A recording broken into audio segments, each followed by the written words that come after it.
A 5-year-old boy walks down a dirt road he's traveled 100 times before. His house sits behind him. The neighbor's driveway waits ahead, maybe 200 feet away. Somewhere in between those 2 points, in broad daylight, on a quiet Friday morning, Justin Lee Turner disappeared into thin air. No screams pierced the morning silence. No tire tracks scarred the dirt road. No witnesses saw a single thing. What happened in those crucial moments would launch one of South Carolina's most haunting missing child cases, a mystery that has remained unsolved for over 3 decades.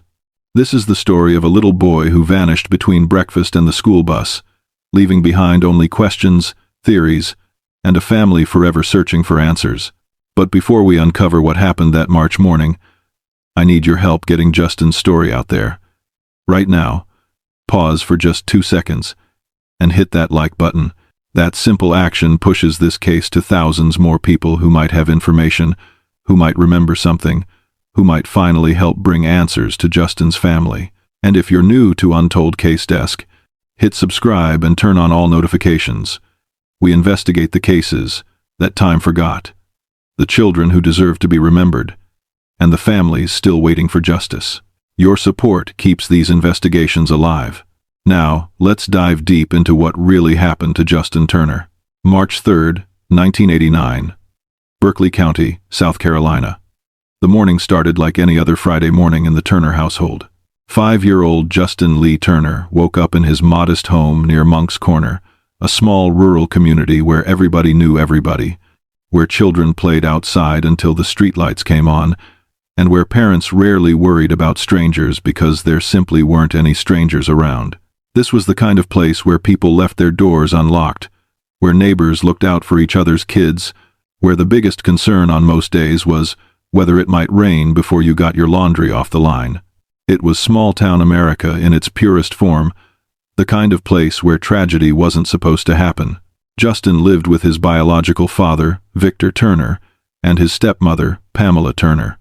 The family occupied a simple house on Horseshoe Road, surrounded by the pine forests and farmland typical of the South Carolina Lowcountry. The house itself wasn't fancy, just a working-class home where a working-class family tried to make ends meet. Victor worked hard to provide for his son. Pamela had stepped into the role of stepmother, helping to raise Justin as her own. By all accounts, despite the challenges that sometimes come with blended families, things seemed to be going reasonably well. Justin was a normal kindergartner, full of energy, curious about the world, excited about school, and looking forward to each new day with the boundless optimism that only a 5-year-old can possess. That Friday morning, Justin went through his usual routine. He climbed out of bed, probably still rubbing sleep from his bright blue eyes. His blonde hair needed brushing, as it always did first thing in the morning. He made his way to the kitchen, where breakfast waited for him. According to reports from that day, Justin ate a bowl of his favorite cereal, cinnamon-flavored, the kind that turned the milk sweet and left a sugary residue at the bottom of the bowl. It was a simple breakfast, the kind millions of American children eat every single day without giving it a second thought. Justin probably ate quickly, the way kids do when they're worried about missing the bus. He might have chatted with his parents about his plans for the day, about what he hoped to do at recess, about which friends he wanted to play with. Or maybe he was quiet that morning, still sleepy, focused on his cereal and nothing else.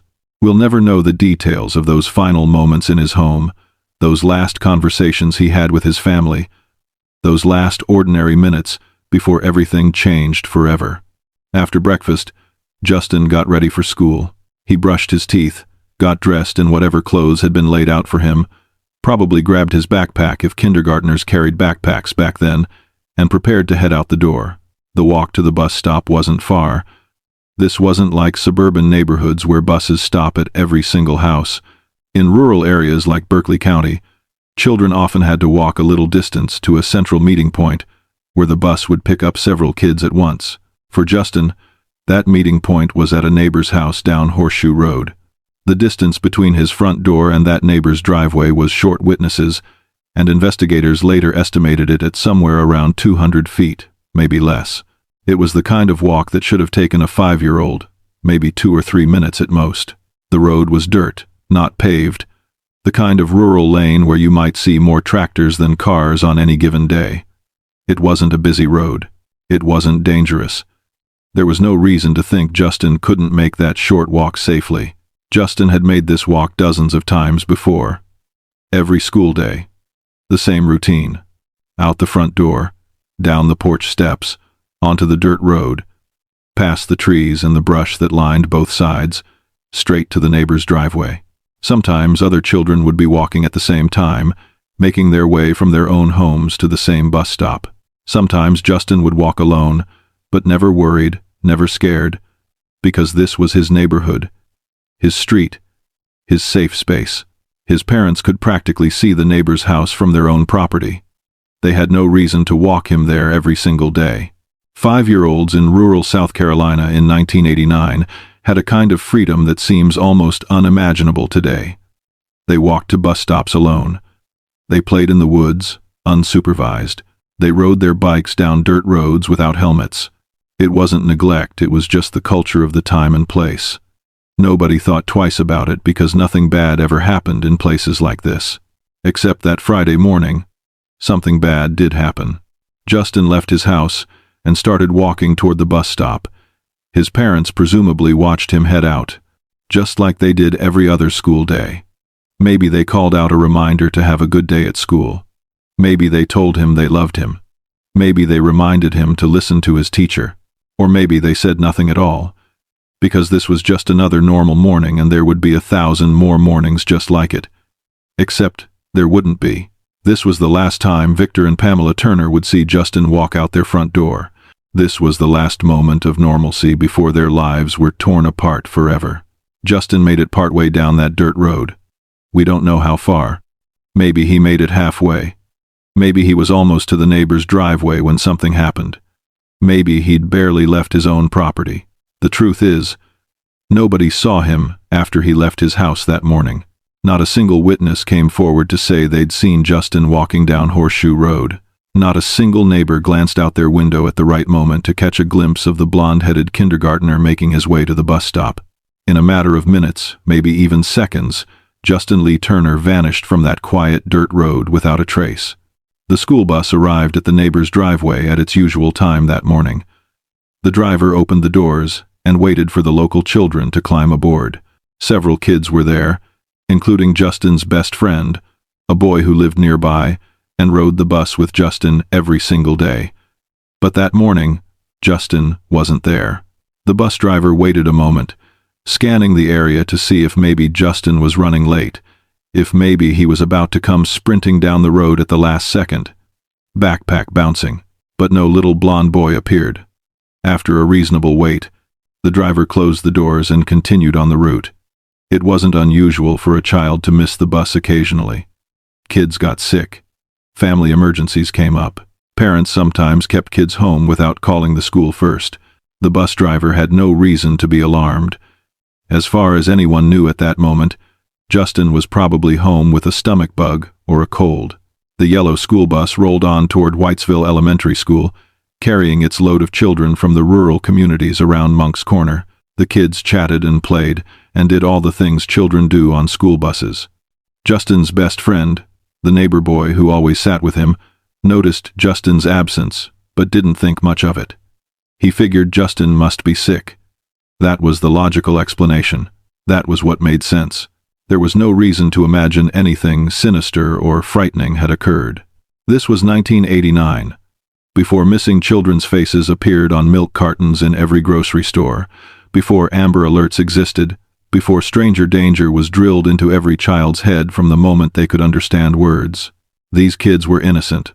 They assumed everything was fine, because everything was always fine in their small, safe world. The bus arrived at Whitesville Elementary School, and the children filed off, heading to their respective classrooms. Justin's kindergarten class began without him. His teacher marked him absent in her attendance book, probably making a mental note to check later if anyone had called in to excuse his absence. The morning proceeded normally. The kindergartners worked on their letters and numbers, played educational games, listened to stories, and participated in all the activities typical of a kindergarten classroom in the late 1980s. Justin's empty chair didn't raise any immediate alarms. Kids missed school all the time. As the morning turned to afternoon, some of Justin's classmates began to wonder where he was. 5-year-olds are creatures of routine, and when that routine is disrupted, they notice. They asked each other if anyone knew why Justin wasn't there. The consensus among the children was that he must be sick at home. That had to be it. Maybe he had the flu that had been going around. Maybe he had a fever. Maybe he'd be back on Monday feeling better. The school day continued without incident. The children moved through their scheduled activities, ate lunch in the cafeteria, had recess on the playground, and eventually lined up to board their buses for the ride home. Justin's best friend climbed back onto the bus that afternoon, probably thinking about the weekend ahead, about playing outside, about cartoons on television, about all the things a young child thinks about on a Friday afternoon. The bus made its route back through the rural neighborhoods, dropping children off at their designated stops. When the bus reached the stop on Horseshoe Road, Justin's friend got off along with the other local children. He walked to his grandparents' house, where he was staying, completely unaware that something terrible had happened to his bus buddy. The afternoon wore on in Berkeley County. The sun moved across the sky, as it always did. People went about their daily business. Farmers tended their fields. Parents came home from work. Children played in yards and woods. Everything seemed normal in the Low Country until around 4:30 or 5 o'clock that evening, when Pamela Turner appeared at the neighbor's house with a question that would shatter the peaceful Friday afternoon. She asked if anyone had seen Justin. The neighbor's grandson, Justin's best friend who had ridden the bus that day, spoke up. He told Pamela that Justin hadn't been on the bus that morning. He explained that he'd assumed Justin was homesick. The boy had no reason to think anything else. From his perspective, Justin had simply stayed home from school that day. But Pamela Turner's face must have gone pale in that moment. The horrible realization was setting in. Justin hadn't been on the bus that morning. But Justin had also never arrived home from school that afternoon, which meant Justin was somewhere else. But where? Where could a 5-year-old boy possibly be? Take a moment right now and drop a comment telling us where you're watching from. It helps us understand our community and ensures Justin's story reaches every corner of the globe. And if you haven't already, smash that subscribe button and hit the notification bell. We cover cases like Justin's every single week, and your subscription means these forgotten children aren't forgotten anymore. Now let's continue with what happened next in this investigation. The gravity of the situation crashed down on everyone in that moment. Justin wasn't sick at home. Justin hadn't been at school. Justin was missing. Somewhere between his front door and the bus stop that morning, a distance of maybe 200 feet, Justin Lee Turner had disappeared. Pamela Turner immediately rushed to call 911. Her hands probably shook as she dialed. Her voice probably trembled as she explained to the dispatcher that her 5-year-old stepson was missing, that he'd left for the bus stop that morning and never arrived at school, and now he wasn't home either. The peaceful Friday evening in rural Berkeley County suddenly became a frantic emergency. Within minutes, Berkeley County Sheriff's deputies responded to the call. Deputies James Gaither and Philip Mason were among the first law enforcement officers to arrive at the Turner residence on Horseshoe Road. It was early evening on March 3, 1989. The sun was probably beginning its descent toward the horizon, casting long shadows through the pine trees that surrounded the property. Time was already slipping away, and everyone involved in the case knew that the first few hours in a missing child investigation are absolutely critical. Every minute that passes decreases the likelihood of a positive outcome. Every hour that goes by allows whoever took the child, if indeed the child was taken, to get farther and farther away. Deputies Gaither and Mason immediately began coordinating a search effort. They were soon joined by additional law enforcement personnel, family members, neighbors, and concerned citizens from the surrounding community. When a child goes missing in a rural area, the entire community responds. People drop whatever they're doing and join the search. It's instinctive, this need to help find a lost child. It transcends social boundaries, economic differences, and personal disagreements. Everyone comes together for one purpose: to bring that child home safely. The search kicked off around the Turner property on Horseshoe Road. The area was heavily wooded, typical of the South Carolina lowcountry. Pine forests stretched in every direction, interspersed with small, cleared areas where homes sat on large lots. The terrain was challenging: thick underbrush, fallen logs, tangled vines, and murky swampland in some areas. If Justin had wandered off the road and gotten lost in the woods, he could be anywhere within a rapidly expanding radius. A 5-year-old child can cover a surprising amount of ground, especially if they're scared and running without any sense of direction. Family members, neighbors, and officers fanned out along Horseshoe Road and into the surrounding fields and woods. They called Justin's name over and over, hoping to hear a small voice cry out in response. They searched with flashlights as the evening darkened into night. They checked every possible place a small child might hide or might have fallen. They looked in drainage ditches, in abandoned outbuildings, in thick patches of brush where a little boy might have gotten tangled up and trapped. They searched with increasing desperation as the hours ticked by and no sign of Justin emerged. As night fell completely, the temperature dropped. March nights in South Carolina can be chilly, especially for a small child who might be alone, scared, and without adequate protection from the elements. The searchers knew that hypothermia was a real risk if Justin was somewhere outside, unable to find shelter. They kept searching through the darkness, refusing to give up, refusing to accept that this sweet kindergartner might not be found safe and sound. Law enforcement established a command center and began coordinating a more systematic search effort. They brought in additional resources, including search and rescue teams with specialized training in finding missing persons in wooded areas. They requested assistance from neighboring jurisdictions. They began conducting interviews with everyone who might have information: family members, neighbors, the school bus driver, Justin's classmates, teachers, anyone who might have seen something unusual that morning or in the days leading up to Justin's disappearance. The initial theory, the one everyone wanted to believe, was that Justin had simply wandered off and gotten lost. Maybe he'd seen a rabbit or a deer and decided to follow it into the woods. Maybe he'd heard an interesting sound and went to investigate. 5-year-old boys are naturally curious, naturally adventurous. It was entirely possible that Justin had stepped off that dirt road for some innocent reason and then become disoriented in the woods. If that was the case, if it was truly just a lost child situation, then there was still hope. Search teams could find him. He could be cold and scared, but otherwise unharmed. He could be reunited with his family, and this whole nightmare could end with relief and tears of joy. But as the search continued through that first night and into the next day, with no sign of Justin, another possibility began to creep into everyone's minds. What if Justin hadn't just wandered off? What if something more sinister had occurred? What if someone had taken him? The thought was almost too terrible to contemplate, but investigators couldn't ignore it. Stranger abductions of children were rare, but they did happen, and when they happened, time was absolutely critical. If Justin had been abducted, every passing hour decreased the chances of finding him alive.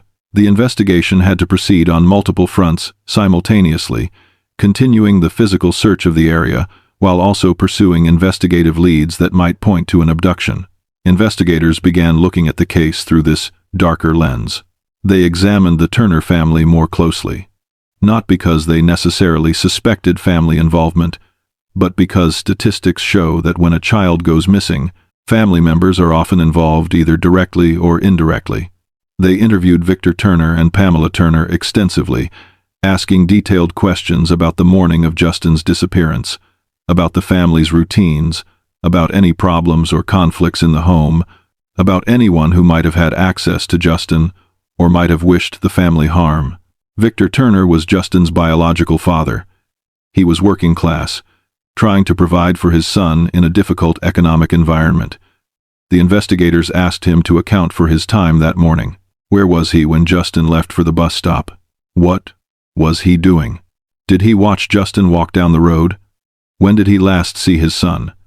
Victor cooperated fully with the investigation, understanding that these questions, while painful, were necessary. He wanted his son found. He was willing to answer any question, submit to any polygraph test, provide any information that might help bring Justin home. Pamela Turner, Justin's stepmother, also cooperated fully with investigators. She answered their questions about her relationship with Justin, about the morning routine, about when she realized Justin was missing. She explained that she'd gone to the neighbor's house late that afternoon, specifically to ask if anyone had seen Justin because she was concerned when he didn't come home from school. Her timeline of events matched what other witnesses reported. She seemed genuinely distressed by Justin's disappearance, genuinely desperate to have him found and brought home safely. Investigators also looked into whether there had been any custody disputes involving Justin. Was there a biological mother in the picture who might have taken Justin? Were there grandparents or other relatives who might have believed Justin wasn't being properly cared for and decided to take matters into their own hands? These questions had to be asked and answered. In many missing child cases, parental abduction is the explanation. A non-custodial parent takes the child, often believing they're acting in the child's best interests. While these cases are traumatic and frightening, they typically end with the child being recovered alive. If Justin had been taken by a family member, there was real hope for his safe return. But as investigators dug into Justin's background, they found no evidence of a custody dispute. There was no biological mother fighting for custody. There were no grandparents threatening to take Justin. There were no bitter family feuds that might have motivated someone to kidnap the child. That potential explanation, the one that might have offered the most hope, simply didn't fit the facts of the case. The search for Justin expanded dramatically over the following days. Law enforcement brought in bloodhounds trained to track missing persons. The dogs were given items of Justin's clothing to establish his scent, and then set to work along Horseshoe Road and in the surrounding woods. The handlers hoped the dogs would pick up a trail, would lead them to wherever Justin had gone, but the results were frustrating and inconclusive. The dogs seemed confused, unable to establish a clear trail leading away from the area near the bus stop. Some investigators interpreted this as evidence that Justin hadn't wandered off on foot, that perhaps he'd been picked up by a vehicle and driven away, which would explain why there was no scent trail for the dogs to follow. Helicopters were brought in to search from the air, scanning the thick forests and swamplands from above in the hopes of spotting anything unusual. A flash of bright clothing, a small figure huddled beneath a tree, any sign that Justin might be out there somewhere. Ground teams continued their methodical grid searches, walking shoulder to shoulder through the woods to ensure no area was overlooked. Divers were sent into nearby ponds and water-filled ditches to search for the worst-case scenario, the possibility that Justin had fallen into water and drowned. Volunteers from the community continued to turn out in large numbers, refusing to give up hope, refusing to stop searching for one of their own. Days turned into weeks. The massive search effort continued, though it became increasingly clear that if Justin was somewhere in the woods around his home, searchers would have found him by now. The area had been covered and recovered multiple times. Every conceivable hiding place had been checked. Every body of water had been searched. If Justin was out there, he was somewhere that defied all logical search patterns, or he was somewhere far beyond the initial search radius. The investigation took on a different character as the physical search began to wind down. Investigators focused more intensively on the abduction theory. They interviewed registered sex offenders in the area, checking alibis and looking for any connection to Justin or his family. They examined reports of suspicious vehicles that might have been seen on Horseshoe Road around the time of Justin's disappearance. They followed up on tips that came in from the public, tips that ranged from credible leads to wild speculation to outright fabrication. The media coverage of Justin's disappearance grew. Local news stations in Charleston and Columbia ran regular updates on the case. Justin's picture, those bright blue eyes and blonde hair, appeared on television screens across South Carolina. The missing child posters went up in gas stations, grocery stores, and community centers throughout the region. People were asked to keep their eyes open, to report anything suspicious, to help bring this little boy home. The Turner family held press conferences, making emotional pleas for anyone with information to come forward. They offered rewards for tips leading to Justin's recovery. They did everything they could to keep Justin's case in the public eye. Knowing that visibility was crucial, that someone out there might have seen something important without realizing its significance. As weeks stretched into months, the harsh reality began to set in. Justin wasn't coming home. Whether he was lost, kidnapped, or dead, the outcome was becoming increasingly clear. This wasn't going to be one of those miracle cases where the missing child turns up safe and sound after a few days. This was going to be a long-term mystery, possibly one that would never be solved. The Turner family had to learn to live with that uncertainty, that terrible not knowing that makes grief impossible to process. They couldn't mourn Justin properly because they didn't know for certain that he was dead, but they couldn't move forward with their lives normally because they didn't know where he was or what had happened to him. They were stuck in a nightmare limbo that would stretch on for years, then decades. The Berkeley County Sheriff's Office continued to work the case, but as time passed and no new evidence emerged, the active investigation inevitably slowed. Detectives still reviewed tips that came in. They still followed up on potential leads, but without new information, without witnesses, without physical evidence, there was only so much they could do. The case file remained open, as all missing children cases do, but it joined the heartbreaking ranks of cold cases investigations that have stalled despite the best efforts of law enforcement. Over the years, various theories emerged about what might have happened to Justin Turner that March morning. Some people believed he had indeed wandered off into the woods and died from exposure or drowning. His small body simply never recovered despite extensive searches. The low-country swamps could easily conceal a child's remains, especially if animals had scattered the bones.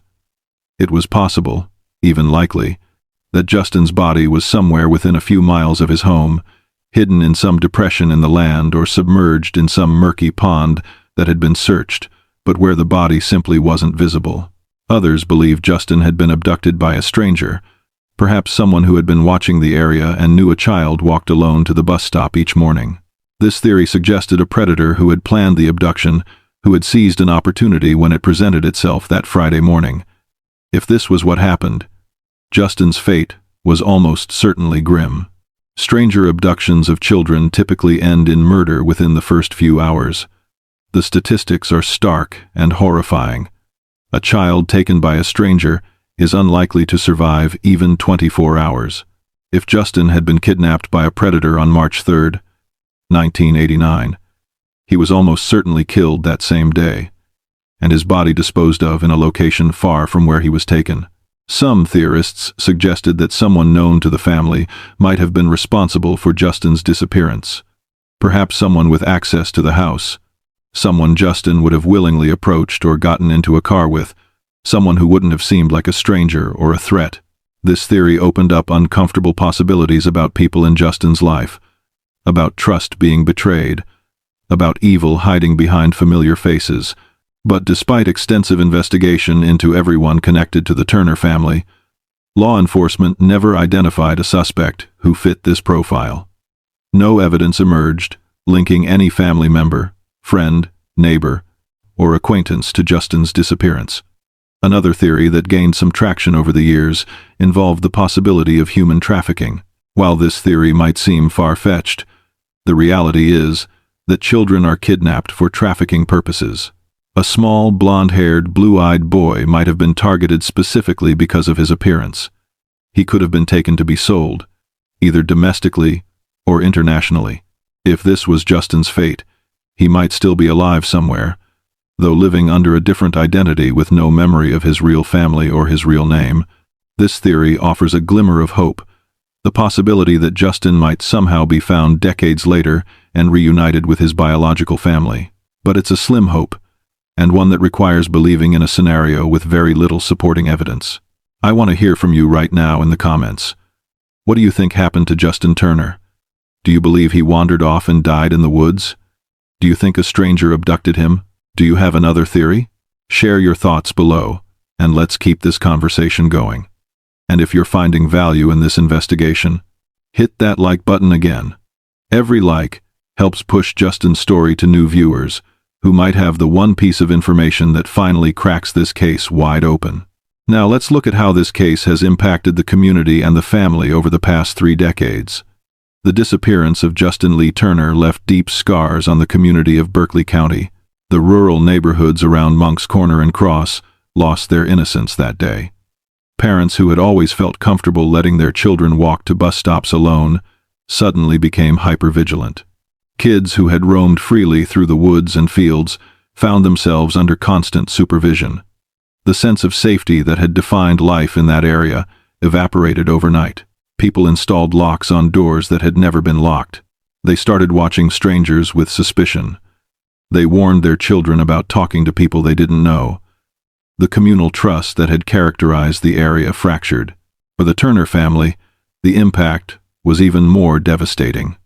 Victor Turner lost his only son. The child he had raised, the boy he loved, simply vanished from his life without explanation or closure. How does a parent survive that? How do you continue living a normal life when your child is missing? When you don't know if they're alive or dead? When every holiday and birthday is a reminder of the empty place at the table? Victor had to find a way to keep going, but the weight of that loss must have been crushing. Pamela Turner, as Justin's stepmother, also bore a heavy burden. She was the one who realized Justin was missing. She was the one who made the 911 call. Some people in the community undoubtedly questioned her, wondered if she knew more than she was saying, speculated about whether a step-parent might have been involved in a child's disappearance. Even if those whispers were completely unfounded, even if Pamela was entirely innocent and grieving just like Victor, the suspicion and the judgment from others must have been incredibly painful to endure. Justin's best friend, the neighbor boy who rode the bus with him every day, had to grow up carrying the memory of that morning when Justin simply wasn't there. He had to live with the knowledge that he was probably one of the last people who would have seen Justin if Justin had made it to the bus stop. Did he feel guilt? Wondering if there was something he could have done differently? Did he torture himself with what-ifs? We can only imagine the psychological impact on a young child who lost his closest friend in such a mysterious and frightening way. The classmates who had expected Justin to be in kindergarten class that day, who had assumed he was just sick at home, had to learn at a very young age that terrible things can happen to children just like them. They had to confront fears that 5-year-olds shouldn't have to confront. Some of them probably had nightmares. Some of them probably became anxious and clingy with their own parents, terrified that they might disappear too. The trauma rippled outward from Justin's immediate family to touch everyone who knew him, even casually. The investigators who worked Justin's case also carried the weight of this unsolved mystery. Deputies Gaither and Mason, who responded to that initial call, must have hoped they were dealing with a child who had simply wandered off and would be found quickly. As days stretched into weeks with no resolution, as the case went cold despite their best efforts, they had to live with the frustration of not being able to bring this family the answers they desperately needed. For law enforcement officers, especially those who work missing children cases, every unsolved case is a professional and personal failure, a reminder that sometimes even your best effort isn't enough. Over the years, there have been periodic attempts to generate new leads in Justin's case. The Berkeley County Sheriff's Office has released age-progressed images showing what Justin might look like at various ages, as a teenager, as a young adult, as a man in his 30s. These images are created by forensic artists who use mathematical formulas and family photographs to predict how a missing child's features might change and mature over time. The hope is that someone, somewhere, might recognize the person in the age-progressed image. Maybe Justin is alive somewhere, with no memory of his real identity. Maybe someone who knows him will see the image and realize that this person they know might actually be a long-missing child from South Carolina. It's a long shot, but it's one of the few investigative tools available in a case with so little evidence. Periodically, tips come in to law enforcement about Justin's case. Someone claims to have seen him. Someone reports a suspicious person or vehicle from back in 1989 that they never reported at the time. Someone comes forward with second-hand information about a relative or acquaintance who said something incriminating years ago. Each of these tips has to be investigated, no matter how far-fetched it might seem. Law enforcement officers know that sometimes the most unlikely tip turns out to be the break that finally solves a cold case. So they follow up, they check records, they interview witnesses, they try to verify or disprove the information. Most of these tips lead nowhere, but they keep investigating anyway, because the alternative, giving up entirely, is unacceptable. There have been moments over the years when investigators thought they might be close to a breakthrough. In the early 2000s, advances in DNA technology offered new possibilities for solving cold cases. But DNA is only useful if you have biological evidence to test, and in Justin's case, there was no crime scene, no evidence left behind, nothing to submit to a lab for analysis. Without a body, without physical evidence of any kind, the new forensic technologies that were solving decades-old murder cases simply couldn't be applied to Justin's disappearance. In the age of social media, Justin's case has found new life online. Facebook groups dedicated to missing children include regular posts about Justin's disappearance. True crime enthusiasts discuss the case in forums and subreddits, analyzing the limited facts, proposing theories, and trying to keep attention focused on a case that's more than 3 decades old. Some of these amateur investigators have done genuinely useful work, compiling timelines, gathering news articles, and creating comprehensive resources about the case.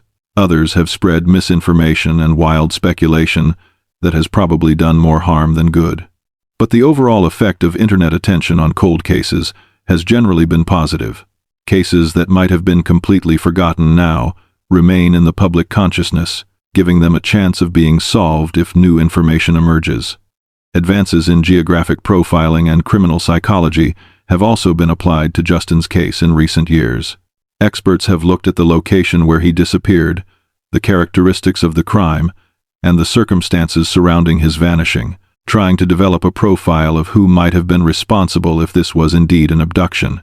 These profiles suggest that if Justin was taken by a predator, that person was likely someone local, someone familiar with the area's geography, someone who knew that a young child walked alone to the bus stop each morning. The profile suggests a male offender, probably between 20 and 40 years old at the time, possibly with a history of sexual offenses against children, living or working within a few miles of Horseshoe Road. But even with a profile, without a specific suspect to investigate, the information has limited practical value. Law enforcement has also looked at whether Justin's disappearance might be connected to other missing children cases from the same time period and geographic area. Serial offenders who target children often have multiple victims. If the same person who took Justin was responsible for other abductions, finding connections between the cases might help investigators identify a suspect. But no clear pattern has emerged, linking Justin's case to other unsolved disappearances.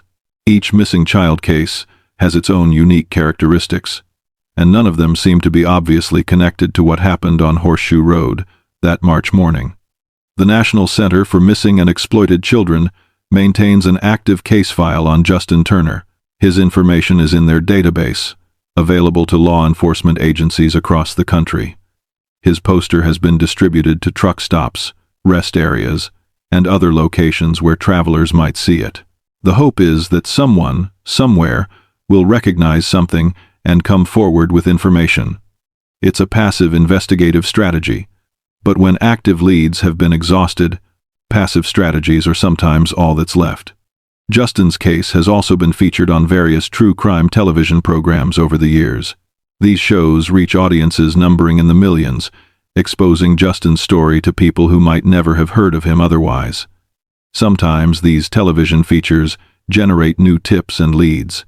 Someone watches the show and remembers something they saw decades ago but never reported.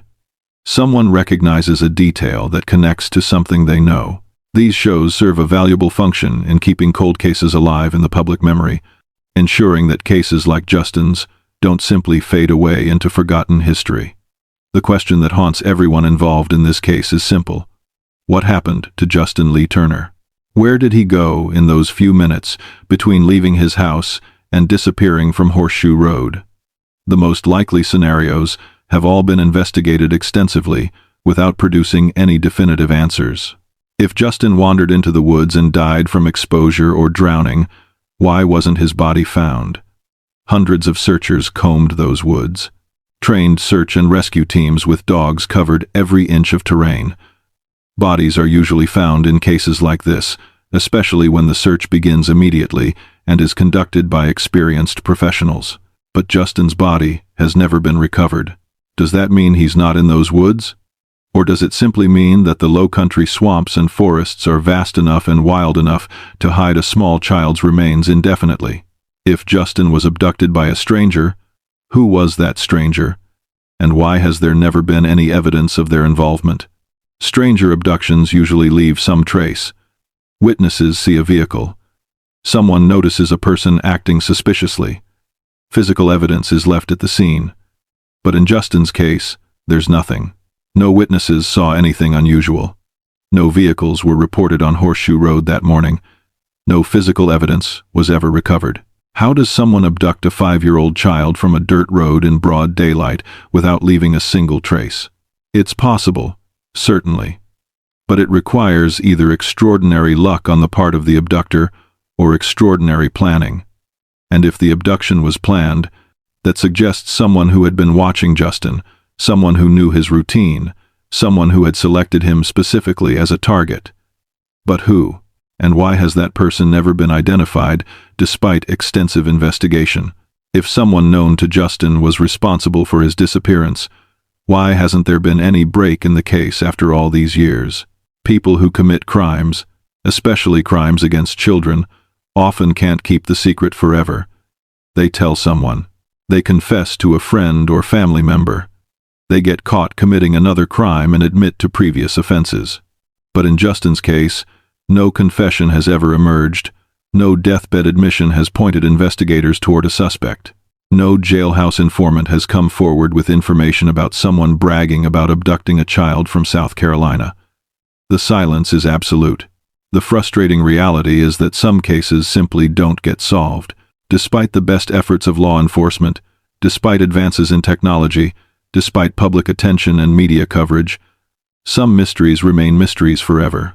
Justin Turner's disappearance may be one of those cases. That doesn't mean investigators have given up. It doesn't mean the case is closed. It simply means that after more than 3 decades, the truth remains elusive. But there's always hope. Cold cases have been solved after 40 years, 50 years, even longer. A witness who remained silent out of fear might finally come forward now that decades have passed. Someone who was a child in 1989 but is now an adult might remember something they saw but didn't understand at the time. Advances in technology that seem impossible today might be commonplace in another decade, offering new ways to investigate old cases. A suspect in an unrelated crime might confess to being involved in Justin's disappearance. Stranger things have happened in the world of cold case investigations. The impact of Justin's disappearance extends beyond just his immediate family and community. His case represents one of thousands of missing children whose stories deserve to be told, whose families deserve answers, whose disappearances should not be forgotten just because years have passed. Every one of these cases is a tragedy. Every one represents a life cut short or irrevocably altered. Every one leaves behind grieving families who deserve justice and closure. Justin would be in his early 40s now, if he's still alive. He would have grown up, possibly gotten married, possibly had children of his own. He might have pursued a career, developed hobbies and interests, made his mark on the world in his own unique way. But all of that potential was stolen from him on that March morning in 1989. Whether he died that day, or was taken to live a life as someone else, the Justin Lee Turner who ate cinnamon cereal and walked to the bus stop never got the chance to become the man he was meant to be. That loss is immeasurable, not just for his family, but for all of us, because we'll never know what kind of person Justin might have become. The Turner family has had to navigate their grief without the normal markers that help people process loss. There's no grave to visit, no memorial service that brought closure, no certainty about what happened that allows them to make peace with their loss. They exist in a state of what psychologists call ambiguous loss, grief without closure, mourning without confirmation that the loved one is truly gone. This type of grief is particularly difficult to process because it never truly ends. Every time the phone rings, there's a split second of hope that maybe, just maybe, this is the call that will bring answers. Every time they see a blonde-haired man of the right age, they wonder if somehow, impossibly, that could be Justin. They can never fully grieve and move on because they can never be absolutely certain that Justin is dead. And yet, they can't move forward with hope because the reality is that after 35 years, the chances of Justin being alive and returning home are astronomically small. Victor Turner has had to live more than 3 decades without his son, never knowing what happened, never getting justice if a crime was committed, never having the opportunity to give Justin a proper burial if he did die. The pain of that has to be almost unbearable. Fathers are supposed to protect their children, to keep them safe from harm. When a child goes missing on a father's watch, even if there was nothing the father could have done to prevent it, the guilt and shame can be overwhelming. Victor has had to carry that burden for 35 years. The investigators who worked Justin's case initially have likely retired by now. They've moved on to other cases, other investigations, other missing children. But cases like Justin's tend to haunt the officers who work them. They think about these children even decades later. They wonder if there was something they missed, some lead they should have followed up on more aggressively, some witness they should have pushed harder. They know intellectually that they did everything they could with the resources and information available at the time. But emotionally, the unsolved cases are the ones that stick with them, that wake them up at night, that make them question whether they could have done more. The community of Berkeley County has never forgotten Justin either. Long-time residents still remember when the little blonde boy disappeared. They remember the massive search efforts, the helicopters overhead, the volunteers walking through the woods, calling his name. They remember the fear that gripped parents throughout the area, the way children's freedom was suddenly restricted, the way innocence was lost. Younger residents who weren't born in 1989 have heard the story from their parents and grandparents. Justin's disappearance has become part of the local lore, a cautionary tale, a reminder that tragedy can strike anywhere, even in peaceful rural communities where nothing bad is supposed to happen.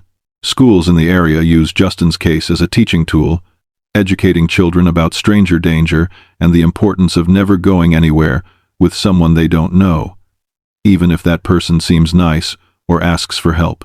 Teachers explain to their students that a long time ago, a little boy from their area went missing and was never found. And that's why it's so important to follow safety rules.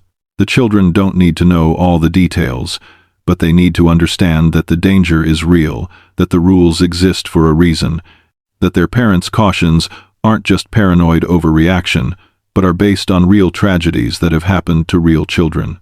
Before we go any further, I need you to do something.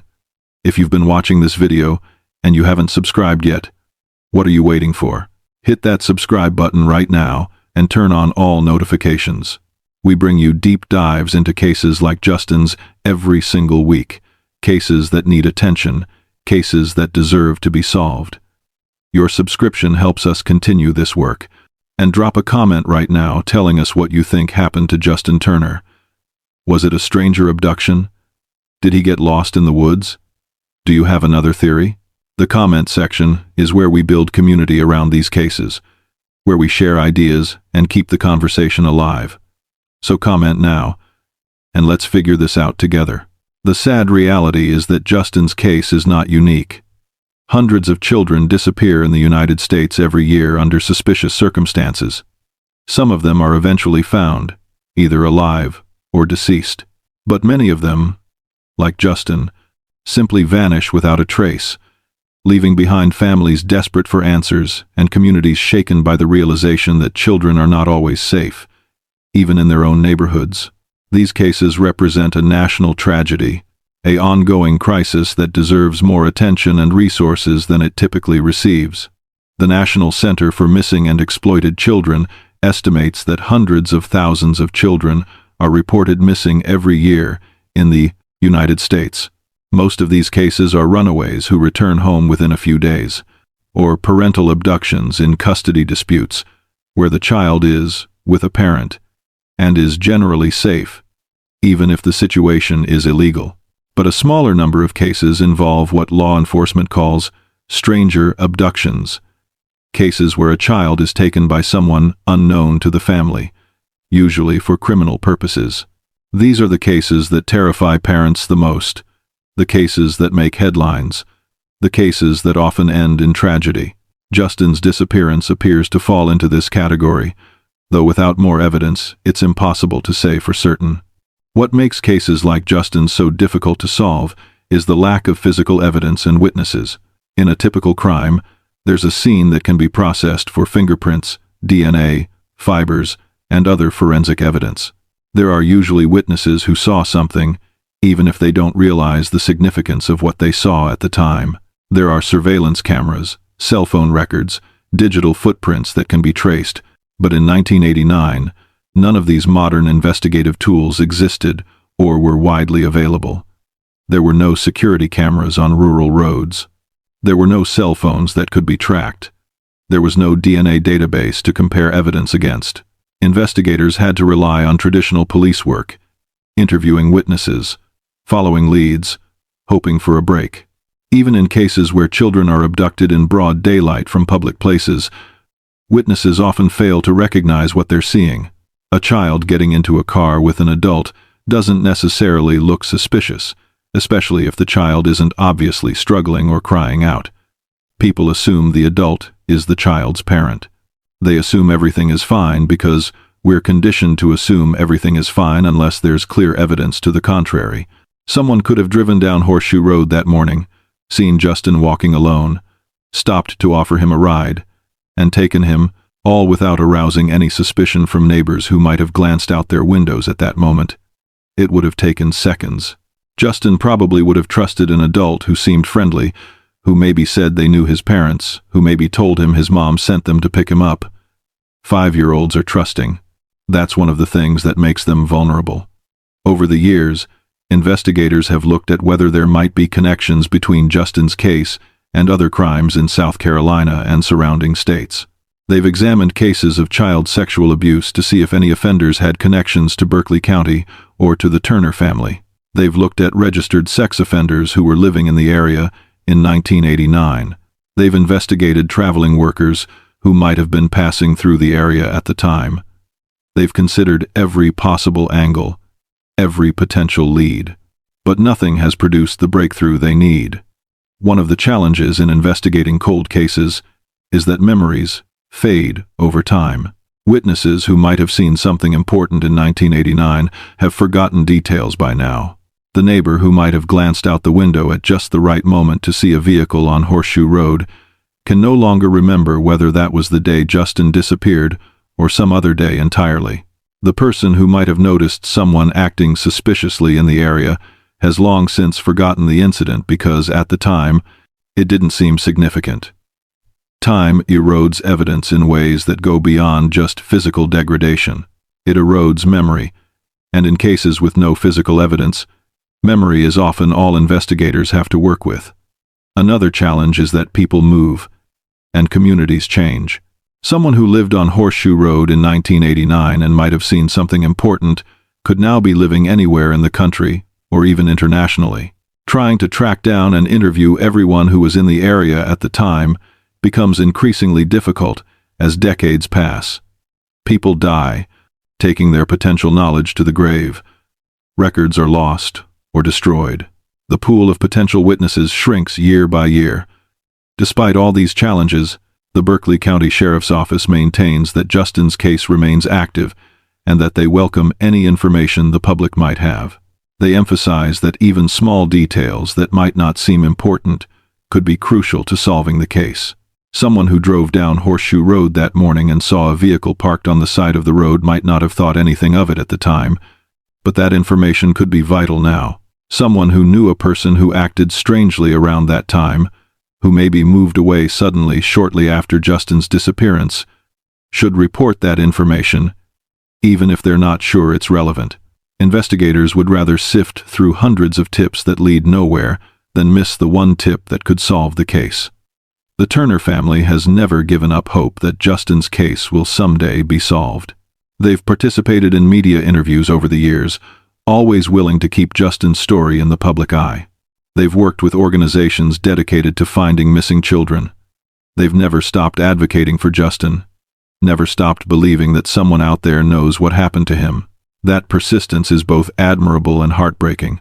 They've spent more than 3 decades in limbo, unable to move forward, unable to find closure, unable to get the answers they desperately need. In recent years, genetic genealogy has emerged as a powerful tool for solving cold cases. This technique, which uses DNA databases like those maintained by ancestry websites, has solved numerous murder cases where the killer's identity was unknown. DNA from a crime scene is uploaded to a public database, and investigators look for matches to relatives of the person who left the DNA. By building family trees and narrowing down potential suspects, they've been able to identify killers decades after their crimes. But again, this technique requires DNA evidence, and in Justin's case, there is none. Without a crime scene, without physical evidence, without a body, genetic genealogy cannot be applied. The technique that has brought closure to so many families cannot help the Turners. Still, investigators remain hopeful that advances in technology might someday provide new avenues for investigation. Artificial intelligence and machine learning are beginning to be applied to cold cases, analyzing patterns and connections that human investigators might miss. Improved satellite imagery and ground-penetrating radar might someday be used to search for remains in areas that were previously searched, but where a body might have been missed. New investigative techniques that haven't even been invented yet might crack cases that seem unsolvable with current technology. The history of criminal investigation shows that what seems impossible in one era becomes routine in the next. Cases that were unsolvable in 1989 have been solved using techniques that didn't exist at the time. Perhaps the same will be true for Justin's case. What we know for certain is this. On March 3, 1989, Justin Lee Turner was alive. He was 5 years old, healthy, happy, and excited about going to school. He left his house on Horseshoe Road and started walking toward the bus stop. Somewhere along that short walk, something happened. Justin disappeared. He never arrived at the bus stop. He never got on the school bus. He never arrived at Whitesville Elementary School. He never came home that afternoon, and he has never been seen or heard from since. What we don't know is what happened during those crucial minutes. Was Justin abducted by a stranger who happened to be in the area and saw an opportunity? Was he taken by someone he knew, someone he trusted enough to approach or get into a vehicle with? Did he wander off the road for some reason and become lost in the woods, ultimately dying from exposure or drowning, his body hidden somewhere that searchers never found? These are the questions that have haunted investigators for 35 years. These are the questions that keep Justin's family awake at night. These are the questions that may never be answered. What happened to Justin Lee Turner? The truth is, out there somewhere, someone knows what happened. Whether it's the person responsible for Justin's disappearance, or a witness who saw something but never reported it, or someone who heard a confession from the guilty party, someone knows. The question is whether that person will ever come forward, whether they'll ever break their silence and give Justin's family the answers they've been waiting 35 years to receive. As we come to the close of this investigation, I want you to take action one more time. First, hit that like button if you haven't already. Every single like matters because it tells the algorithm to push this video to more people, which means more eyes on Justin's case, which means a better chance that someone with information will see this and finally come forward. Second, subscribe to Untold Case Desk if you haven't already, and turn on all notifications. We're committed to covering cases like Justin's, to giving voices to the missing and the murdered, to keeping these investigations alive when others might let them fade away. Third, share this video. Send it to someone you know. Post it on your social media. Get Justin's story out there. You never know who might see it, who might remember something, who might have that one piece of information that finally brings this family the closure they deserve. And finally, drop a comment. Tell us what you think happened. Share your theories. Let's keep this conversation going. Together, we can make sure Justin Lee Turner is never forgotten. Justin's case reminds us of several important truths. First, evil exists in the world, even in small towns and rural communities that seem safe. Second, children are vulnerable and need to be protected, even when the danger seems remote. Third, families of missing persons endure a special kind of hell that most of us can barely imagine. And fourth, cold cases can be solved, but only if people keep paying attention, keep talking about them, keep pushing for answers.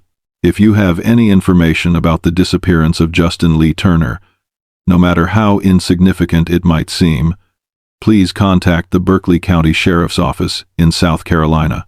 You can also contact the National Center for Missing and Exploited Children. Tips can be submitted anonymously if you're concerned about your identity being revealed. Don't assume that what you know isn't important. Don't think that surely someone else must have already reported what you saw or heard. Make the call. Send the tip. You could be the person who finally solves this case. Justin Lee Turner was last seen on March 3, 1989, on Horseshoe Road near Monk's Corner, South Carolina. He was 5 years old at the time of his disappearance. He had blonde hair and blue eyes. He was approximately 3 feet 6 inches tall and weighed about 45 pounds. He was wearing a blue shirt, blue jeans, and sneakers when he disappeared. If alive today, Justin would be approximately 40 years old. Age-progressed images showing what he might look like today are available through the National Center for Missing and Exploited Children. The years have passed, but Justin has not been forgotten. His family still thinks about him every single day. The investigators who worked his case still wonder what happened to that little blonde-haired boy. The community of Berkeley County still remembers when one of their own vanished without explanation. And now you know Justin's story too. By watching this video, by learning about his case, by sharing his story with others, you become part of the effort to find answers.